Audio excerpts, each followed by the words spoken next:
In this presentation, we are going to learn about the new technique called radiocarbon dating. Radiocarbon dating is one of the techniques which is used to estimate the age of the ancient objects. Look at the photos which are given below. Mummies, you know about Egyptian mummies, dinosaurs and fossils.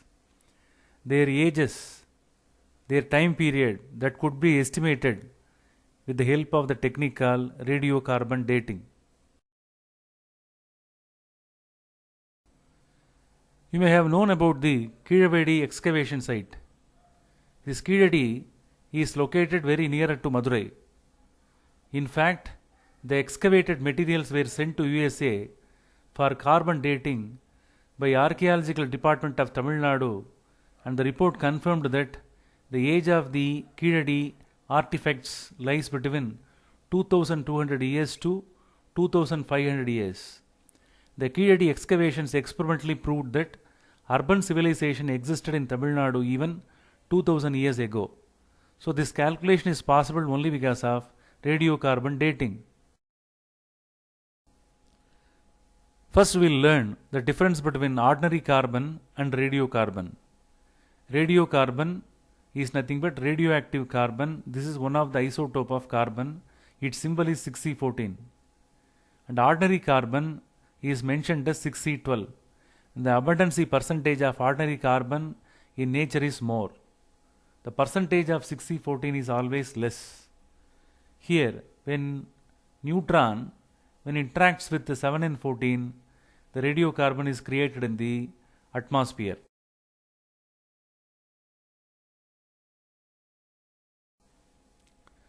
Now we are going to learn the radiocarbon technique method in a stepwise order. First we will learn about what is radiocarbon. The symbol of radiocarbon is 6C14. Now we will learn how it is created in the atmosphere. The neutron in the upper atmosphere that reacts with 7N14, that is nitrogen. When neutron interacts with nitrogen, 6C14 is created.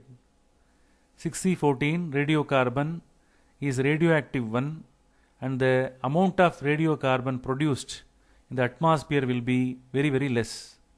6C12 is the ordinary carbon. The abundancy of 6C12 is more. But both 6C14 and 6C12 both are present in the form of carbon dioxide. Here the carbon dioxide, it is consumed by the plants for photosynthesis process.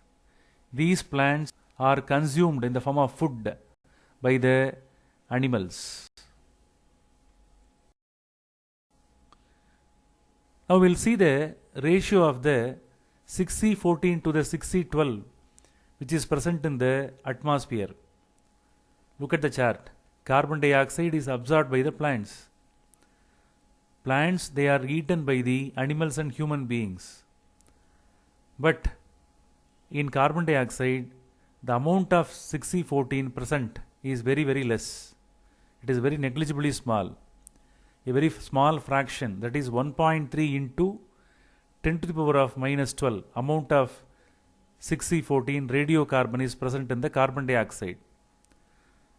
But 6C12 ordinary carbon, its abundancy is more. Therefore, the ratio of 6C14 to the 6C12 is how much?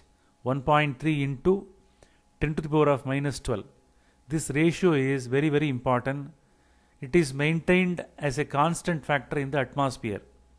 The ratio of 6C14 to the 6C12, its value 1.3 into 10 to the power of minus 12 factor is always a constant.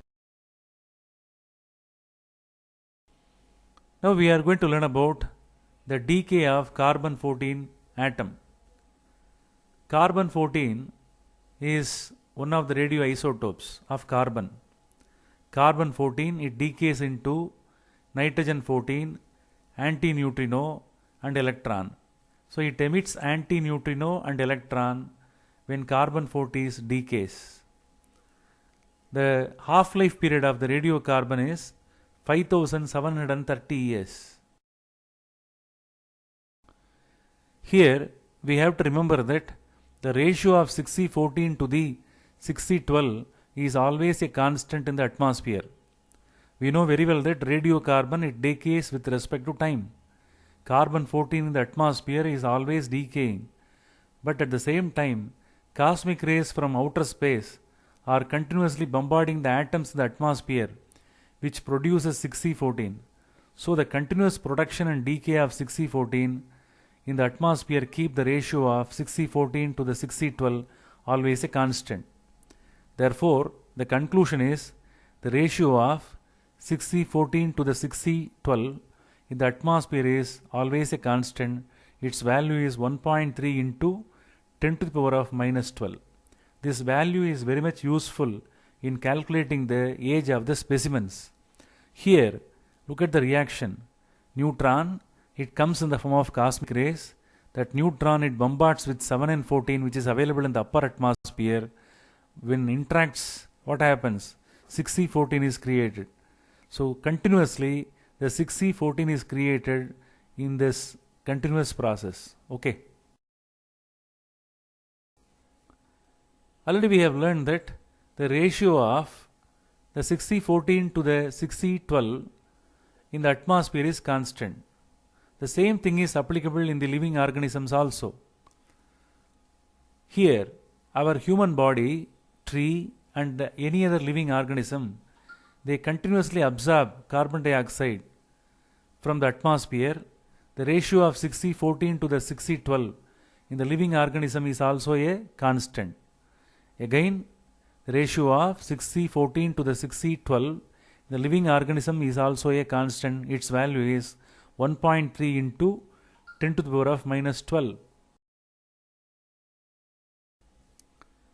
But when the organism dies, it stops absorbing carbon dioxide.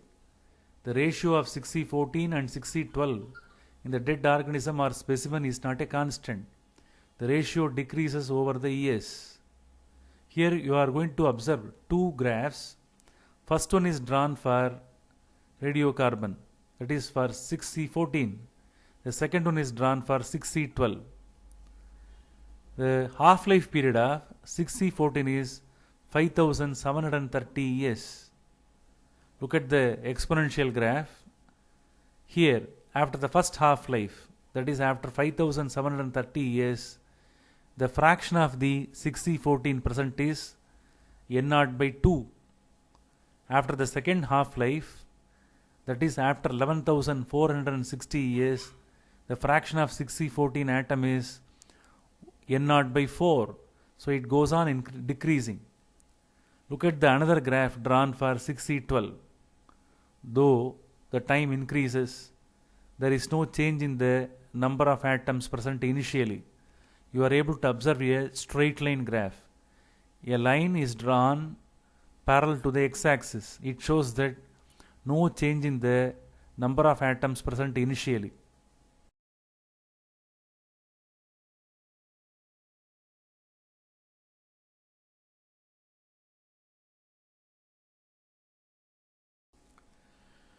Look at the picture. Here, the half-life of the radiocarbon is 5730 years. As time increases, the number of undecayed nuclei also decreases. At the time of death, 100% of 6C14 will be present. After 5730 years, 50% of the 6C14 will be present. After 11,460 years, 25% of the carbon 14 will be present. After 17,190 years, 12.5% of carbon 14 will be present in the specimen.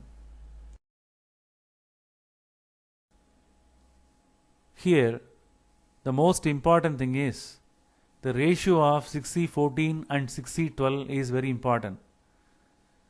Suppose the ratio of 6C14 and 6C12 in the ancient tree pieces excavated is known, the age of the tree or specimen can be calculated.